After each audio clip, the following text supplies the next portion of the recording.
L'exemple de cette première coproduction entre la CCTV, la télévision chinoise et TV5 Monde. Une émission qui sera diffusée le 19 février prochain à l'occasion du Nouvel An chinois. Philippe Deva et Jessica Brault ont assisté pour nous à l'enregistrement de l'émission.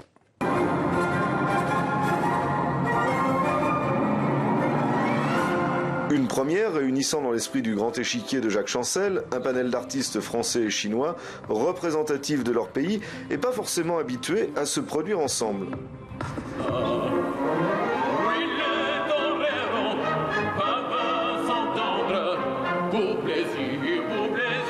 Pour la partie française, Ariel Dombal, Patrick Bruel, Vincent Niclot, Laurent Corsia, Anne Kefelec, Yel, Jeanne Chéral et Christophe Baratier ont répondu présent et donné la réplique aux artistes chinois, accompagnés par le Grand Orchestre Symphonique de Shanghai.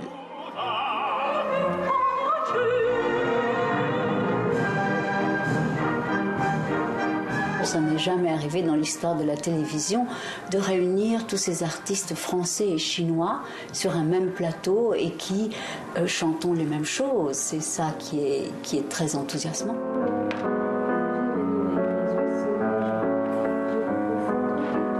Je trouve ça tellement positif et beau de célébrer une entente entre des pays à l'heure où il y a évidemment beaucoup de mésententes de par le monde. Et c'est toujours tellement touchant, tellement émouvant de se dire que le public n'est pas forcément francophone, mais il se passe quelque chose à travers la musique, quoi. Même si le sens des mots n'est pas compris, l'intention est comprise.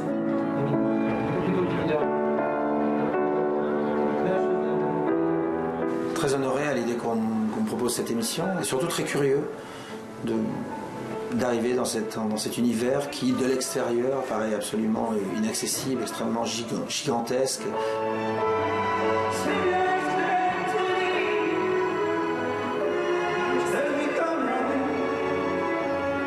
Des duos français qui ont très envie de revenir très vite à la conquête de leur nouveau public. Le samedi, on retrouve le journal des Terriennes. Aujourd'hui, Sylvie Bréban et Isabelle Mourgère nous proposent le combat d'une ancienne ministre ivoirienne contre les mutilations génitales et les traditions prétextes qu'elle dénonce dans un livre. Et puis, comme tous les samedis, le coup de cœur et le coup de griffe des Terriennes. À tout de suite.